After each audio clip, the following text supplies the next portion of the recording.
आम जा परवर्ती खबर को मार्च 8 तारिख पूर्व समस्त हिताधिकारी सुभद्रा योजना रे प्रथम किस्ती दिज्व किंतु द्वितीय किस्ती एककालीन महिला दिवस मार्च 8 रे प्रदान कर उपमुख्यमंत्री प्रभाती परिड़ा बुधवार गणमाध्यम को यह सूचना देइछंती।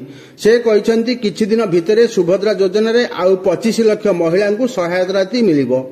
पर्यायक्रमे 1 कोटी महिला को सुभद्रा सहायता दिज्व। सुभद्रा योजना रे ए पर्यंत 92 लाख आवेदन कर सारे आउ सप्ताह भितर यह 1 कोटी रे पहुंचीबो। 1 कोटी महिला को सुनिश्चित टंका मिलिबो। 2 दिन पूर्व एने समीक्षा करा जायछि। 25,11,000 महिला को प्रथम किस्ती दिज्व। केवाईसी पई टिके समय लागुछि बोली उपमुख्यमंत्री कहचंदी। किए आगे और किए पछरे पाई परंती किंतु समस्त ओडिशार माँ भौणी माने समस्त निश्चय सुभद्रा योजना पाइबे किंतु समस्त निश्चित बोली यह कहचंदी हमर उपमुख्यमंत्री प्रभाती परिड़ा। गत 17 तारिख रे प्रधानमंत्री नरेंद्र मोदी जन्मदिन अवसर से ओडिशा आसीथिले। से एबे जीवा परवर्ती खबर को नर्सिंग कर्मचारी आंदोलन दाबी पूरण न हेबारु आज आंदोलन को ओह्लाइछंती ओडिशा नर्सिंग कर्मचारी संघ।